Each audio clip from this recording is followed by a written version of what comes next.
దక్షిణ కాశీగా పేరుగాంచిన శ్రీ రాజరాజేశ్వర స్వామి వారు కొలువై ఉన్న వెమ్లవాడలో వినాయక చవితి వేడుకలు జరుగుతున్నాయి. పండగ పర్వదినం సందర్భంగా ఎప్పటిలాగే రాజన్న ఆలయంలో కొలువుదీరిన లంబోదరుడికి ఆలయ అర్చకులు ఉదయమే ప్రత్యేక పూజలు నిర్వహించాడు. అనంతరం భక్తులు గణపయ్యను దర్శించుకుంటున్నారు.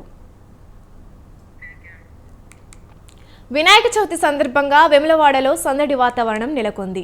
పెద్ద ఎత్తున భక్తులు తరలివచ్చి మార్కెట్లలో పూజా సామాగ్రి కొనుగోలు చేసేందుకు ఎగబడుతున్నారు. దీంతో పట్టణంలోని 2వ బైపాస్ రోడ్డు రద్దీగా మారింది. ఇప్పటికే మండపాలకు చేరుకున్న గణనాథులు ప్రత్యేక పూజల అనంతరం భక్తులకు దర్శన భాగ్యం కలిగించనున్నారు. గతంతో పోలిస్తే ఈసారి వెమ్లవాడలో గణేష్ నవరాత్రి ఉత్సవాలు అంగరంగ వైభవంగా జరుగుతున్నాయని స్థానికులు అంటున్నారు. లక్ష్మీ గణపతి స్వామి వారు చాలా సుప్రసిద్ధులు, చాలా శక్తిమంతులు. మనకు ఋగ్వేదంలో చెప్పినట్టుగా మహాహస్తి దక్షిణేన, సాధారణంగా దక్షిణం వైపు వేదంలో ఆ దక్షిణం వైపే హస్తి ఉన్నటువంటిది చాలా మహాహస్తి అని చెప్తారు. అది చాలా విశేషంగా చెప్పబడినటువంటిది.